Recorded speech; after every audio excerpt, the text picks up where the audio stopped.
बनाते हैं तो जो पहली वाली लाइन है वो क्या हो जाएगी, डॉटेड हो जाएगी। ये वाली लाइन क्या हो जाएगी, ये डॉटेड मिलती चली जाएगी, जो 1 mm ऊपर जाके बनेगी। और उसके 2 mm ऊपर वाली लाइन क्या हो जाएगी, सब फॉर्म है।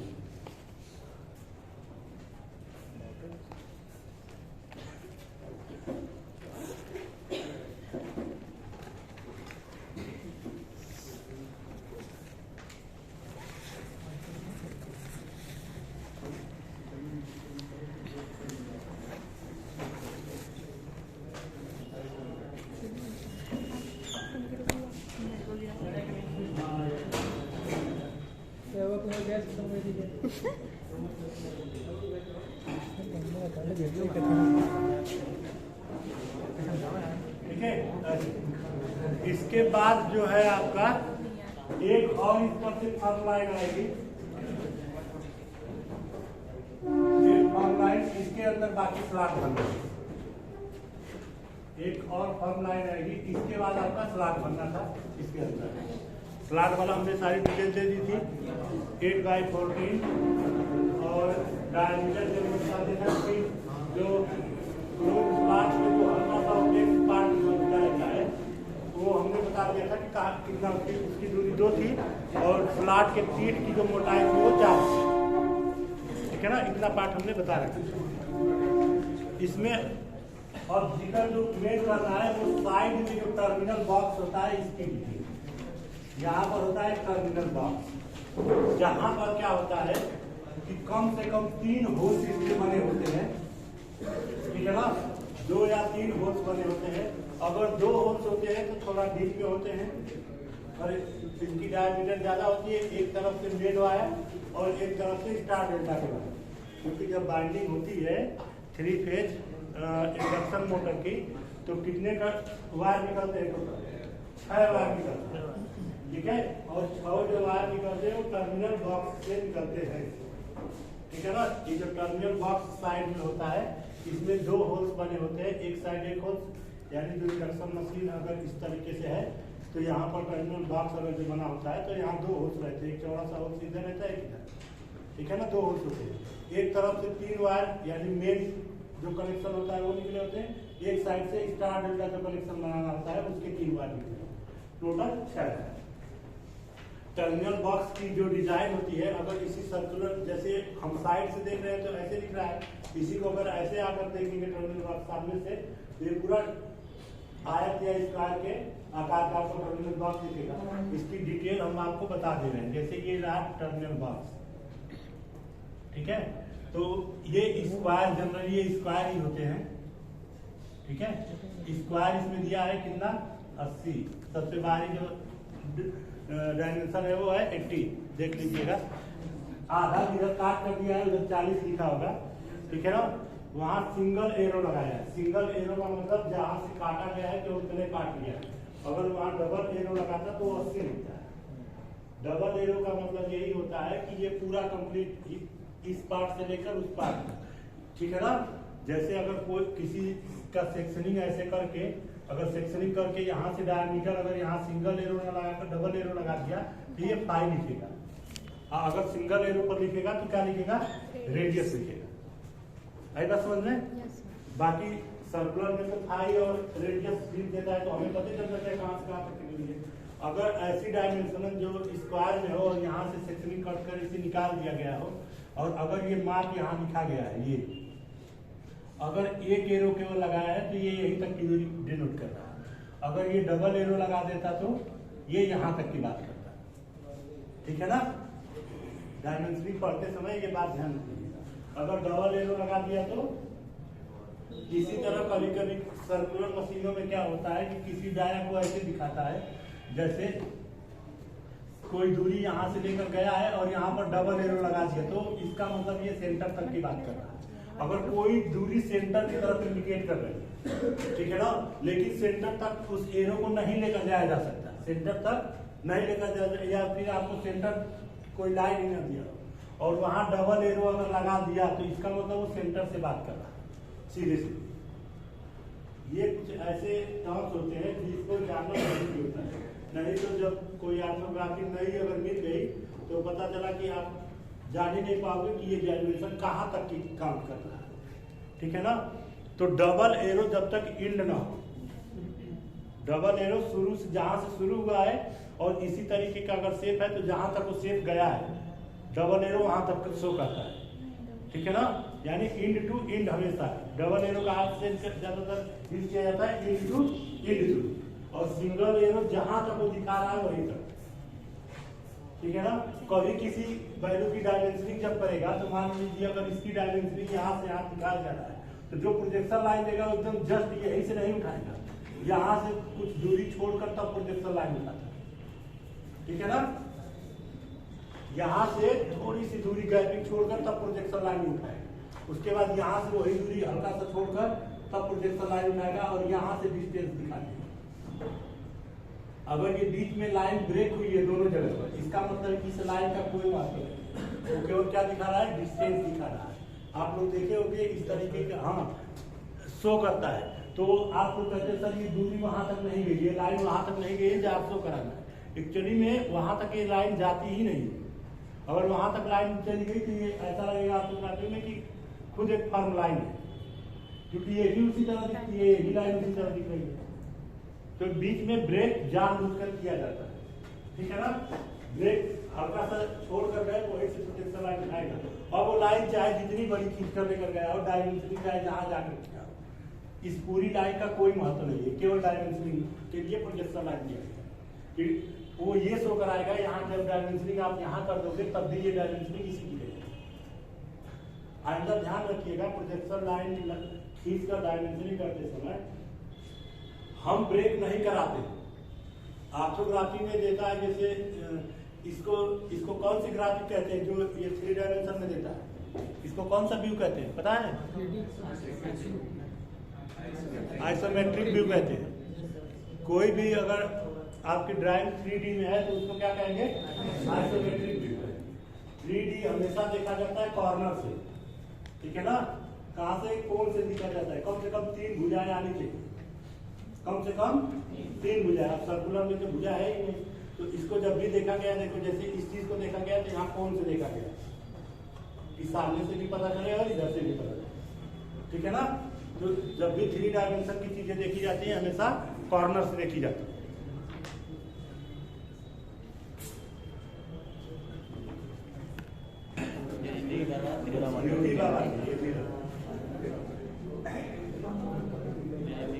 संत है वो एक मित्र है हमारे, तो ये उदाहरण कर रही है। ध्यान दीजिएगा कि डायमेंशनिंग की लाइन जो प्रोजेक्शन लाइन ऑर्थोग्राफी में आइसोमेट्रिक व्यू में रहती है, ऐसी हम प्रोजेक्शन लाइन कभी भी ऑर्थोग्राफी में नहीं खींचते। ऑर्थोग्राफी में जब भी डायमेंशन करिएगा तो ये लाइनें टच होनी चाहिए, जबकि पढ़ते समय आइसोमेट्रिक व्यू में लाइनें टच नहीं होती है। इसलिए टच होनी चाहिए ऑर्थोग्राफी में, क्योंकि ऑर्थोग्राफी की ये दोनों लाइनें अलग अलग होती है। ये लाइन आप खींचते हो HP पेंसिल से, जबकि ये लाइन एच पेंसिल से खींची जाती है। इन दोनों लाइनों में अंतर दिखना चाहिए। ये नहीं कि उसी पेंसिल से दोनों लाइनें, अंतर साफ साफ दिखना चाहिए। वो नहीं दिखा तब एग्जामिनर नंबर काटना शुरू करता है। तो हम एक ही पेंसिल से सारी लाइनें खींचना बता दिए हैं, बस उसके पकड़ने की पोजीशन चेंज करते रहिए, लाइनें अलग अलग भेजा जाएगा। ठीक है ना। कब कौन सी लाइन खींचना है उसे ही हल्की पेंसिल करेंगे।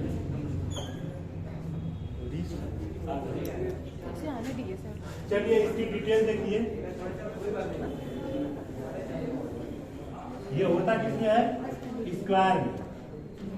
स्क्वायर में होगा अगर ये मिड में है, एकदम बीच में रखा गया है, तो जब इसका सेक्शनिंग करेंगे 1/4 अपर हाफ इंच सेक्शन करेंगे, अपर हाफ इंच जब सेक्शन करेंगे तो आधा बॉक्स निकल आएगा।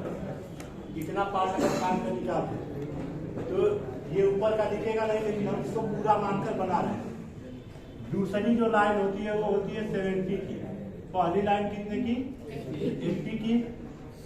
और दूसरी जो लाइन होती है वो होती है 70 की।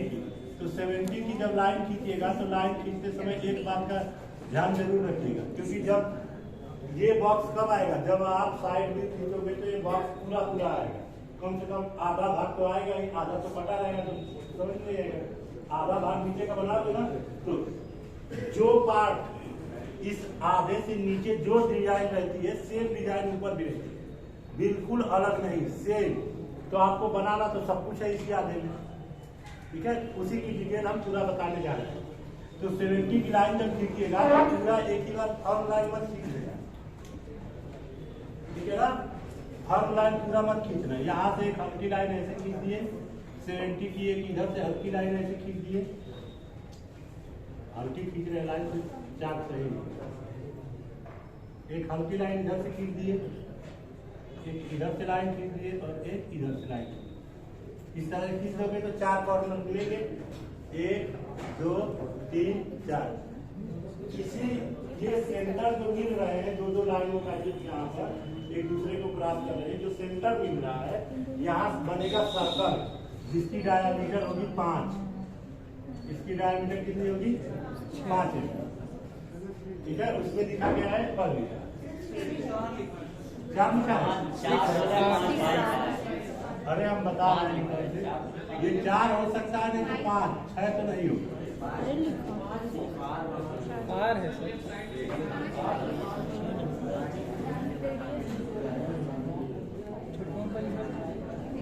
चलिए, तो आप लोगों को पढ़ना नहीं आता है, जहाँ डिटेल दिया है सर्किट की वहाँ लिखा है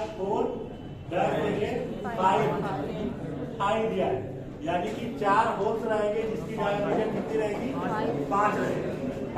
बाकी जो सर्कल होगा, एक ध्यान से सुनो, बाकी जो सर्कल होगा यहीं से इसी को केंद्र मानते हुए इसी लाइन को एक सर्कल खींचोगे 6 का, जो केवल इन्हीं लाइनों पर टच करेगा। इतने सुन रहे हैं, इतना दूर टच करेगा, केवल ये इतने दूर लाइन ऐसे टच करेगी 6 में, ठीक। यहाँ से ये इतने दूर 6 वाली लाइन टच करेगी, ये बाकी इस लाइनों का कोई महत्व नहीं। समझ में आया सेफ्टी साहब? ये एक्चुअली में बॉक्स इस तरीके से रहेगा, इतना पूरा सॉलिड मटेरियल होता है, इसमें ड्रिल किया जाएगा, ठीक है ना। ये टर्मिनल बॉक्स के ऊपर ढक्कन लगाने के लिए जो टर्मिनल प्लेट जो होती है साइड से लगाया जाता है, टर्मिनल बॉक्स के ऊपर टर्मिनल प्लेट जो कसी जाती है वो इसी पर ऐसे लगाकर टर्मिनल कस दिया जाता है। इसके अंदर 6 टर्मिनल रहते हैं। कितने टर्मिनल रहते हैं? 6। तो इसमें 2 होल्स होते हैं बड़े बड़े, जो कि आर पार एकदम रहेंगे, यानी पूरे वो यहाँ से रहेंगे यहाँ पर दोनों होल्स, तो एक ही पर ओवरलैपिंग करेंगे, क्योंकि सामने सामने होल्स रहते हैं, आगे पीछे रहेंगे, तो यहाँ एक ऊपर ही ओवरलैप करेंगे, उस साइड से लेकर इस साइड, ठीक है। कहाँ तक? जितने में फ्रेम है, फ्रेम है कितनी दूरी में? मात्र कितनी दूरी में फ्रेम है, फ्रेम की डिस्टेंस यही है ना। इसके बाद तो सब स्टैंपिंग है, रिंग है, ये सब लगा दो। फ्रेम कितने दूर में है? मात्र 1-3 लाइन फ्रेम की है, ठीक है। बाकी ये एयर गैप है यहाँ, तो यहाँ तक वायर आ गया तो बाकी की बाइंडिंग से कनेक्शन किया जा सकता है ना।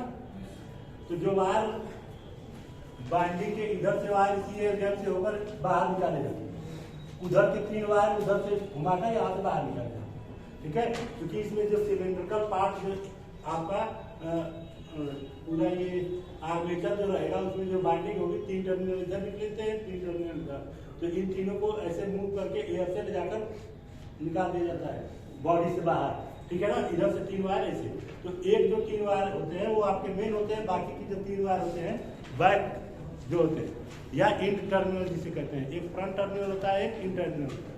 तो जो फ्रंट टर्मिनल होते हैं वो आपके मेन कनेक्शन होते हैं, मेन किससे जुड़ते हैं? मेन कॉन्ट्रैक्टर से। और जब आपके बैक वाले होते हैं वही स्टार या डेल्टा बनाते हैं, वो भी जाते हैं स्टार्टर में ही है, लेकिन स्टार डेल्टा बनाने का काम उनका 3 का होता है। अगर आपस में शॉर्ट सर्किट कर दिए तो स्टार और ले जाकर अपोजिट पेजों से जोड़ दिएगा तो डेल्टा, ठीक है ना। बस वही वायर उस फेज में नहीं जुड़ना चाहिए, बाकी एक डीसी बंद होंगे सब ऑटोमेटिक बदल जाए। अगर मोटर उल्टा चल रही है तो किन्हीं 2 पेजों को उठाकर पलट, मोटर सीधी चलेगी। तो शुरू में जो कोई कनेक्शन करता है तो उसको भी नहीं पता रहता मोटर चलने की जरूरत है, बस वो कनेक्शन कर देता है। उसके बाद एक बार स्विच दबा कर देखेगा, हाँ एंटी क्लॉकवाइज घूम रही सही, उसी पर कनेक्शन बांध देगा। अगर क्लॉकवाइज घूमी तुरंत 2 बार छटकाएगा, चेंज करके वापस में पिक कर देगा, कहेगा जा बांध। चेक करने का ये तरीका होता है। कोई टेक्नीशियन को नहीं पता होता है कि RYG वायर कौन सा होता है, उनको केवल नंबरिंग से मतलब होता है कि ये वाला पहला वायर है, दूसरा है, तीसरा है। तो क्या करते हैं कि जब बाइंडिंग से वायर निकालते हैं तो उसके ऊपर कापर की एक रिंग बनाते हैं। कापर जो वायर आपका रहता है ना, उनके पास एक सॉलिड कापर वायर रहता है। सॉलिड कापर वायर समझते हो, जैसे वहाँ आप लोग EIC लैब में जो वायर था, उस तो जो पीछे सर्किटें बनी थी उसको देखो, जब इंसुलेशन हटा रहे थे तो एक वायर केवल सिंगल था, एक ही वायर था ना कापर का, सॉलिड बन था। तो वैसे ही वायर उनके पास रहते हैं, उसी की छोटी छोटी रिंग बनाए रहते हैं, उसी वायर में पहना देते हैं। जैसे पहली बाइंडिंग का एक वायर नहीं है, उसमें एक रिंग पहना दिए, दूसरी बाइंडिंग का एक वायर लिए, उसमें 2 रिंग पहना दिए, तीसरी वायर का एक लिए, उसमें 3 रिंग पहना दिए। अब पहली वाली रिंग का वायर देखते हैं बाइंडिंग कहाँ इसका एंड है, उसमें उधर जाकर एक रिंग पहना देंगे, दूसरी में 2 रिंग, तीसरी में 3 रिंग। तो इससे ये पता चल जाएगा कि पहले रिंग इधर फ्रंट है और इधर बैक है, ठीक है ना। अब ये पूरी एक बाइंडिंग को आर फेज को कंट्रोल कर लेंगे, दूसरी रिंग दोनों साइड जो दोनों वायर पकड़ेगा, ये वाई फेज को पूरा कंट्रोल कर लेंगे। इसकी बाइंडिंग वाई कितना 120 पर आपकी बाइंडिंग पूरी की गई, ठीक है ना। ऐसे करते हो पहचान के लिए, ऐसा ना कि फ्रंट इसका कुछ और हो, बैक दूसरे का बाइंडिंग का पकड़ ले। कनेक्शन इधर से कर देंगे तो पता चला कि कनेक्शन नहीं बना, क्योंकि दोनों के एंड खुले हुए हैं, तो कनेक्शन कहाँ बनेगा। जैसे 2 कॉइलें आपके पास है, एक कॉइल ये हो गई, एक कॉइल ये हो गई और एक कॉइल ये हो गई, 3 कॉइलें हैं। इसमें एक रिंग पहना है और दूसरा रिंग इस वाले में पहना है। एंड इसका ये है, लेकिन आप गलती से इसमें पहना दिए, तो फेज अगर यहाँ से दोगे और न्यूट्रल यहाँ दोगे तो कोई मतलब निकलेगा, कोई मतलब निकलेगा, इसका कनेक्शन भी नहीं बताएगा। तो ये इसीलिए क्या करते हैं कि इस बाइंडिंग के दोनों एंड पहले ढूंढते हैं, दोनों में एक एक छल्ला पहना देंगे रिंग का। इससे पता चल जाए कि ये दोनों वायर इस बाइंडिंग की, ठीक है ना। क्योंकि बाइंडिंग तो पूरे आर्मेचर में जगह जगह 120 को फैली हुई है, तो बस वो यही ढूंढते हैं जब कनेक्शन करने जाते हैं। ये बेसिक वो जानकारी होती है कि आप फ्रंट और एंड वायर को आसानी से पकड़ सकते, नहीं तो कलर एक जैसा, वायर एक जैसा, उसकी साइज एक जैसी, कैसे पता चलेगा कि कौन किसका बैक है किसका फ्रंट है। 3 है। इसी पर जानते हैं राई वाले से इंटरव्यू में पूछा गया था, एक केवल क्वेश्चन, इसका सिलेक्शन होना था, मात्र एक क्वेश्चन पूछा गया था। उससे कहा कि 3 यहाँ बल्ब है और तीनों की स्विच दूसरे कमरे में। एक बार केवल स्विच ऑपरेट करने का आपको टाइम दे रहे हैं, टाइम एक बार स्विच ऑपरेट करने के लिए देंगे और आपको बता देना कि वहां स्विच और यहाँ बल्ब कौन कौन है, मतलब किस स्विच का कौन सा बल्ब है, यही केवल उसे बताना था। कोई बता सकता है? एक ITI का स्टूडेंट था, उससे केवल यही प्रैक्टिकल पूछा गया था कि यहाँ 3 बल्ब लगे थे और उसके स्विच कमरे से बाहर लगे, तीनों 3 बल्ब 3 स्विच। कहा कि तुम एक बार तुमको केवल बाहर जाना है, तो उसके बाद आओगे यहाँ और हमको बता दोगे कौन स्विच से कौन सा बल्ब ऑपरेट हो रहा है। एक ही बार केवल 400 रुपये मिलेगा। एक बार जाओ स्विच को देख कर आओ, एक बार आओ बल्ब को देखो और बताना पड़ेगा कि कौन स्विच से कौन बल्ब कंट्रोल होता है। किसी को आइडिया है कैसे बताया होगा? और एकदम सही बताया था।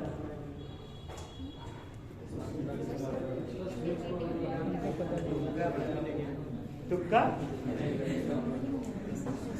वायर कितना है? वायर थोड़ा सी वायर कंप्यूटर के अंदर से नहीं आया, वायर थोड़ा सी उसमें स्विच एक ही था, ठीक है। पहले स्विच को ऑपरेट करके वो वही खड़ा कुछ देर बल्ब गर्म, ठीक है ना।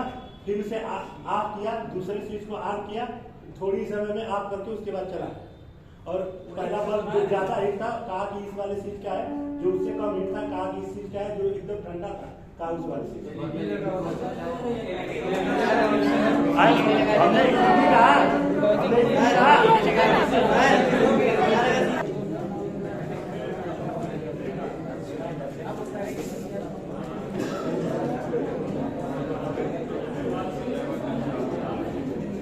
दोनों होल्स होते हैं, उनके बीच में सेंटर टू सेंटर जो डिस्टेंस होती है वो 50 होती है। इन्हीं दोनों होल्स के जस्ट नीचे, ठीक है, टर्मिनल बॉक्स में यहाँ दिखाया नहीं गया है, लेकिन इन्हीं होल्स के जस्ट नीचे 6 टर्मिनल बनी होती है। 1 2 3 4 5 6। यहाँ पर 6 टर्मिनल बने होते हैं। 3 मेन वाले होते हैं जो इसमें फिक्स रहते हैं और 3 स्टार डेल्टा वाले रहते हैं जो इसमें फिक्स होते हैं। टोटल टर्मिनलों की संख्या कितनी होती है? 6। अगर ड्यूल स्टार्टर की मोटर है तो टोटल टर्मिनलों की संख्या होगी 3। ठीक है। अगर कौन सा इंडक्शन मोटर है? ड्यूल स्टार्टर का अगर इंडक्शन मोटर है तो टर्मिनलों की संख्या 3। स्टार डेल्टा की मोटर है तो टर्मिनल की संख्या 6। ऑटो ट्रांसफार्मर मोटर है तो 3 ही सर। 3 हम क्या कहे अभी? हम कहे कि अगर ड्यूल स्टार्टर है तो टर्मिनलों की संख्या 3, स्टार डेल्टा में 6, ऑटो ट्रांसफार्मर में 3।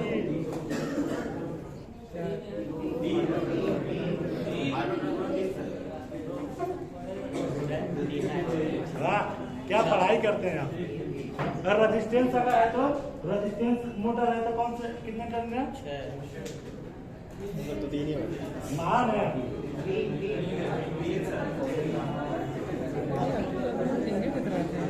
क्या यार एकदम बेसिक चीजें पूछ रहे होगी, पता नहीं क्या पढ़ते लिखते कराने के। स्टार डेल्टा है तो 6 टर्मिनल, अगर ऑटो ट्रांसफार्मर है तो 6 टर्मिनल। लिख लो कितने टर्मिनल? 6 टर्मिनल। 3 मेन होंगे, 3 ऑटो ट्रांसफार्मर में जाते हैं।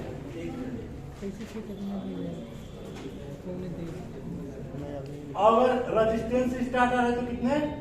3 टर्मिनल, क्योंकि रेजिस्टेंस स्टार्टर की जो वायरिंग होती है पहले से डेल्टा में कनेक्टेड है, तो डेल्टा में कभी 6 टर्मिनल निकल नहीं सकते। मैक्सिमम कितने निकलेंगे? 3 टर्मिनल, वो ऑलरेडी डेल्टा में कनेक्टेड करके अंदर रखेंगे तो 3। और बाकी के जो 3 होते हैं वो कहाँ होते हैं? स्लिप रिंग के पास होते हैं, टर्मिनल बॉक्स में नहीं होते। कहाँ? जो बगल में स्लिप रिंग लगी होती है वहां से 3 वायरिंग होते हैं, तो टर्मिनल अलग होते हैं। स्लिप रिंग इंडक्शन मोटर जो होती है, इसीलिए लेंथ में एक्सियल लेंथ उसकी क्या होती है? ज्यादा होती है। डायमीटर कम लेकिन एक्सियल लेंथ ज्यादा होती है। क्यों? क्योंकि इतने में उसका रोटर होता है, बाकी का इतना पार्ट जो है उसमें स्लिप रिंग लगे। एक्सियल लेंथ उसकी हमेशा ज्यादा रहती है।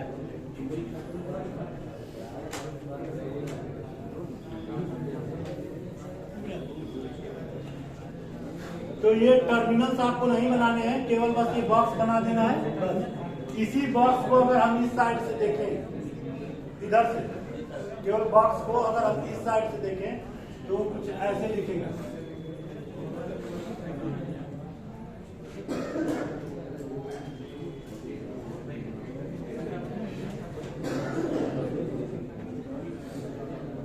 ध्यान देना, ये वो लाइन है जो टर्मिनल बॉक्स से एकदम बाहर वाली सरफेस है। बाकी टर्मिनल बॉक्स इधर हम बनाएंगे, तो इधर जब बनाएंगे तो ये वाली लाइन क्या रहेगी? फर्म रहेगी, जो आकर इसी सर्कुलर पार्ट पर लगी होगी। दूसरी लाइन क्या रहेगी? डॉटेड रहेगी। यहाँ पर ये लाइन फर्म और दूसरी लाइन क्या रहेगी? डॉटेड रहेगी। आगे देखो, ये एक कॉर्नर दे रहा है, यहाँ पर एक कॉर्नर ये है दे रहा है, इसकी एक लाइन क्या रहेगी? डॉटेड आएगी। ये कॉर्नर है, क्योंकि ये सतह और ये कॉर्नर दोनों एक ही है, इसीलिए उसकी डॉटेड लाइन ऑलरेडी खींच चुके हैं। ठीक है। अब देखो इस सर्किल की बात करें, सर्किल का ये वाला पार्ट और ये वाला, यानी ये एक तरीके से सेंटर लाइन है। उस सर्कल का सेंटर लाइन है ना जो डॉटेड लाइन है, तो डॉटेड लाइन से 2.5 mm ऊपर एक लाइन है, 2.5 mm नीचे एक लाइन, कुछ डीप तक रहेंगे। समझ आया? कितनी लाइनें? एक फर्म और 4 डॉटेड लाइन आएंगी। एक फर्म और 4 डॉटेड लाइन आएंगी, याद रखना।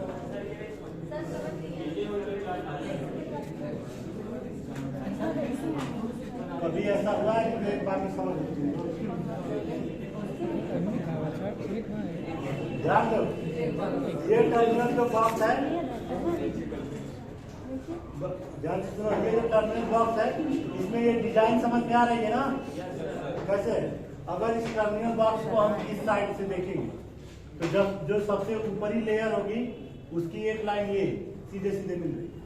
जैसे टर्मिनल बॉक्स किस तरह है? ऐसे है। हम पहले ऐसे देख रहे हैं, टर्मिनल बॉक्स को हम ऐसे देख रहे हैं। यहाँ कंस्ट्रक्शन, ये 4 कंस्ट्रक्शन दिख रहे हैं, ठीक है। अब इसी टर्मिनल बॉक्स को हम क्या से साइड से देख रहे हैं, साइड से। तो ये टर्मिनल बॉक्स ऐसे आया, एक लाइन एकदम रहेगी बाहरी सरफेस, बाकी जो टर्मिनल बॉक्स की मोटाई है उसी के अंदर सारे कंस्ट्रक्शन रहेंगे। तो इधर से कितनी लाइनें ऐसे जाएंगी अंदर की तरफ, ध्यान दें।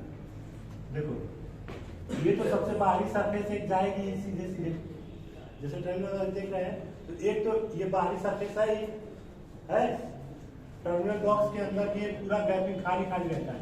तो एक सरफेस पे इसकी भी जाएगी, इसी लाइन की जाएगी ना टर्मिनल बॉक्स के अंदर। जैसे अगर हम कह दें इसी चीज को, मान लो कि ऐसे टर्मिनल बॉक्स है, ध्यान दो, इसकी प्लेट की मोटाई, ठीक है। तो एक सरफेस इसकी आएगी एक लाइन, और एक लाइन इसकी आएगी ना। 2 लाइनें इस तरफ जा रही है ना। तो जब हम इसको साइड से ऐसे देखेंगे तो एक तो इसकी ऐसे लाइन आ रही है और दूसरी वाली इसकी जा रही है। तो सामने है तो नहीं, लेकिन जब इस सतह को देखोगे ये वाली सतह, तो एक लाइन तो ये ऊपर जाएगी ही जाएगी, और एक लाइन अंदर डॉटेड गई है ना, सरफेस के अंदर गई है ना, ये वाली गई है। तो देखो एक लाइन यहाँ देखेंगे तो बाहरी वाली लाइन फर्म आई है, और ये वाली सतह जो जाएगी वो अंदर डॉटेड बनती हुई जाएगी ना। ये क्या शो करेगा, प्लेट की मोटाई। किसको शो करेगा, प्लेट की ये मोटाई कितनी है। अब चूंकि यहाँ कंस्ट्रक्शन इस तरह से दे दिया गया है, तो ये कॉर्नर और ये कॉर्नर की भी डॉटेड लाइन जाएगी, जो कि अंदर है। साइड से देखोगे तो दोनों लाइन दिखेगी ना। तो देखो इस कॉर्नर की जो लाइन चलेगी, तो इस वाले कॉर्नर की, तो यहाँ से शुरू होगी, क्योंकि उसी डॉटेड लाइन पर ये ओवरलैप कर जाएगी, एक ही डॉटेड लाइन है। अब इस वाले कॉर्नर की जो डॉटेड लाइन लेकर चलोगे, इस वाले कॉर्नर की, तो ये जस्ट ऊपर वाली लाइन एक डॉटेड जाएगी। कहाँ तक जाएगी, जो इसकी बॉडी होगी यही तक आएगी। कंस्ट्रक्शन इसका यही तक बने होगा, टर्मिनल बॉक्स इससे बाहर है तो वही तक होगा, ठीक है ना।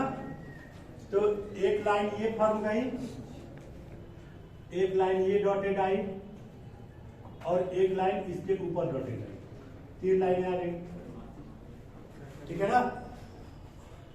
कौन कौन लाइन, हॉर्न लाइन, इस वाले सरफेस और इस कॉर्नर की एक ही डॉटेड लाइन है, एक डॉटेड लाइन, और एक यहाँ जो कॉर्नर इस तरह बना रहा है, 3 डॉटेड लाइन आ गई।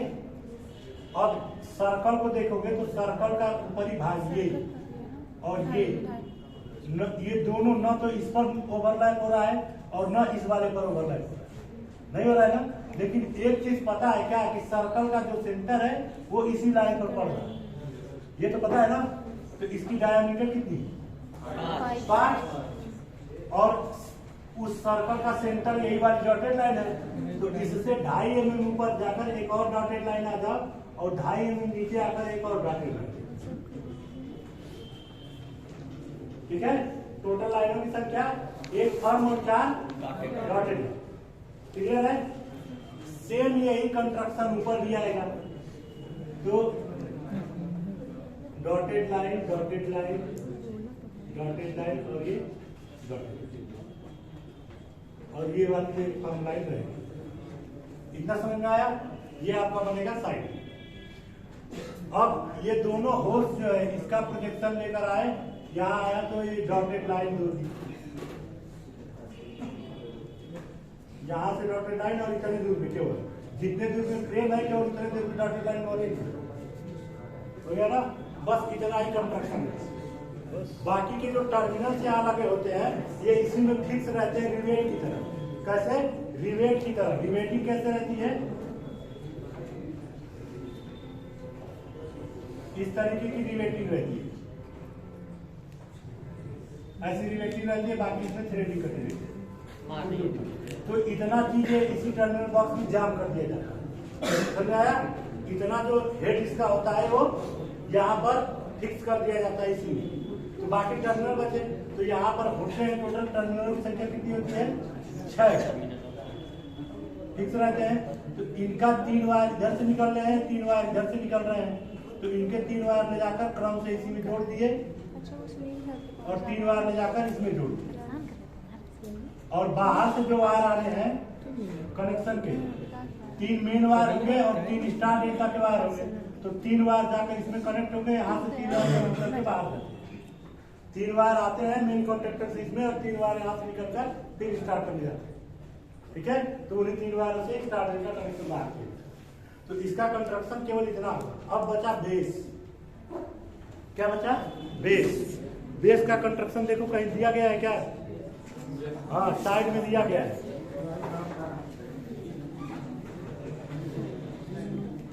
बेस क्या बनना है, साइड में दिया गया है।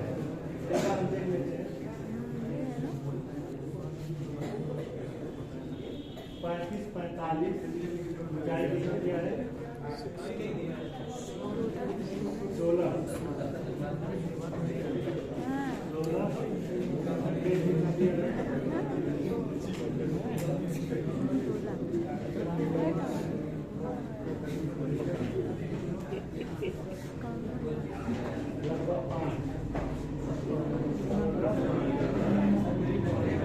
और ये वाली लाइन हो जाएगी फर्म। बाकी की दोनों लाइनें क्या रहेंगी? बाकी की दोनों लाइनें ये डॉटेड है। कितना क्यों कंस्ट्रक्शन?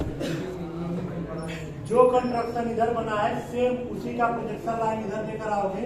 बस हमको पता चल जाना चाहिए कि ये फाउंडेशन के बीच की डिस्टेंस कितनी है। कह दिया है 100 लिया है, तो 100 ले लो और यहाँ से फिर फाउंडेशन चालू करो।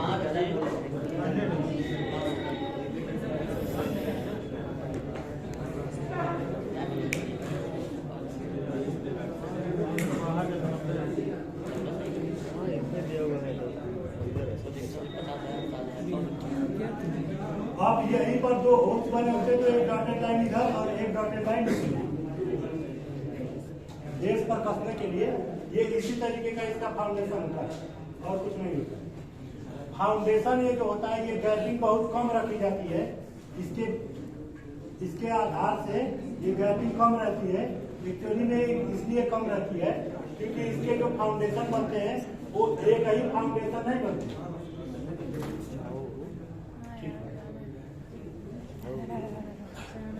ठीक है, ये दोनों फाउंडेशन और ये जो फाउंडेशन इसका बनता है मोटर का, वो एक्चुअली में फ्लैट नहीं बनता है बल्कि दोनों अलग अलग बनते हैं।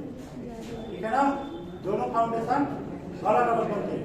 एक फाउंडेशन यहाँ बनता है और दूसरा फाउंडेशन बनता है यहाँ पर। ये 2 अलग अलग फाउंडेशन बनते हैं इस तरह करके। ठीक है, अब जो सर्कुलर पार्ट आता है वो ऐसे ही आता है।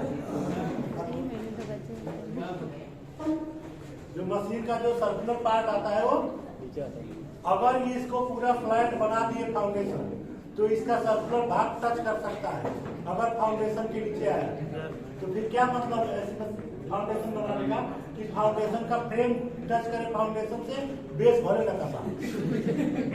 ठीक है, तो इसके फाउंडेशन अलग अलग बनते हैं और इसके बेस चौड़े होते हैं दूरी दूरी पर। ठीक है ना, इसके जो दोनों बेस होते हैं इंडक्शन मोटर की वो दूरी पर होते हैं। तो ऐसे एक फाउंडेशन यहाँ बना दिया गया, एक फाउंडेशन यहाँ ऐसे लाकर रख दिया। बीच वाला पार्ट कहीं जा रहा है उससे क्या लेगा, क्योंकि फाउंडेशन की ऊंचाई ऑलरेडी आधा मीटर ऊपर ही है ग्राउंड से। ठीक है ना, तो ये इस तरीके के फाउंडेशन पर ये मशीनें स्थापित की जाती है। इसका फाउंडेशन कभी फ्लैट एक ही फाउंडेशन नहीं बनता है बल्कि 2 फाउंडेशन बनते हैं अलग। कास्ट आयरन यूज किया जाता है, ढलवा लोहा इसलिए यूज किया जाता है थोड़ा फ्लेक्सिबल और ठीक है ना, दोनों चीज। इसीलिए स्टील की मात्रा इसमें कभी नहीं ज्यादा ज्यादा कस दिए न टूट गया इसका बेस है तो लचीला थोड़ा सा है। ठीक है ना, मतलब टूटता नहीं है। जैसे अगर आप उसको हैंडलिंग करोगे तो फोल्ड कर जाएगा या दब जाएगा लेकिन टूटेगा नहीं।